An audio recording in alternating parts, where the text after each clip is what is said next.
Area একজন অসুস্থ মানুষকে মোহনার হসপিটালে নিয়ে আসে।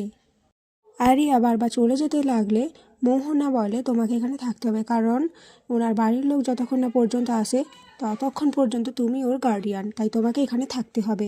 আরিয়ার খুব বিরক্ত লাগছিল। এরই মধ্যে শুভলক্ষ্মী চলে আসে। শুভলক্ষ্মী বলে, কি তুমি এখানে, তুমি ঠিক আছো তো?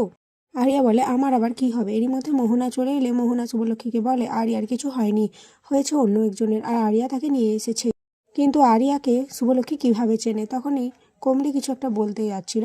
শুভলক্ষ্মী বলে, এখন এসব কথা বলার দরকার নেই, যা হবে পরে হবে। এরপর সেই অসুস্থ মানুষটার ব্লাডের প্রয়োজন হয়, কিন্তু শুভলক্ষ্মী দিতে চাইলে মোহনা শুভলক্ষ্মীকে বাধা দেয়। মোহনা বলে শুভলক্ষ্মীর বয়স হয়ে গেছে আর হিমোগ্লোবিনটাও কম রয়েছে, তাই শুভলক্ষ্মীর এভাবে ব্লাড দেওয়াটা চলে না। আরিয়ারও একই ব্লাড, কিন্তু আরিয়া দিতে চায় না। আরিয়া চলে যেতে থাকে। তখনই শুভলক্ষ্মী দেখে আরিয়ার হাতে কাটা রয়েছে। শুভলক্ষ্মী পরম যত্নে আরিয়ার হাতটা বেঁধে দেয়।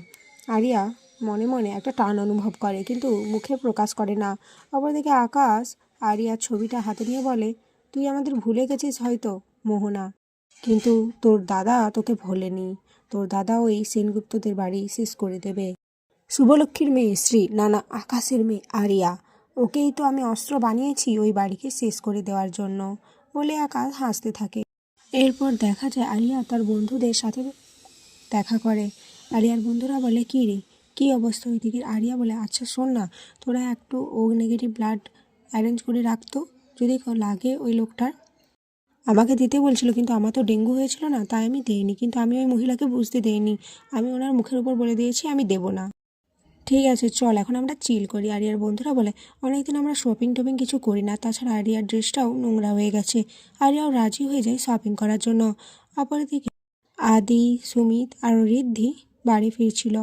আদি বলে, আমি শুভলক্ষ্মীকে চমকে দেব, এমন একটা সারপ্রাইজ অপেক্ষা করছে ওর জন্য, ও নিশ্চয়ই আমাদেরকে দেখে অবাক হয়ে যাবে। কিন্তু তার আগে আমাদের সকলের জন্য শপিং করতে হবে, চল তাহলে আমরা শপিং করে আসি।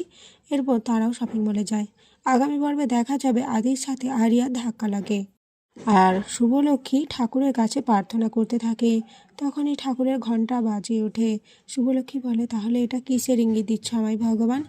যেদিনে আমি আমার স্ত্রীকে হারিয়ে ফেলেছিলাম, আমি কি আবারও তাকে ফিরে পাবো ওই দিনে? এখানে আজকের পর্ব শেষ হয়ে যায়।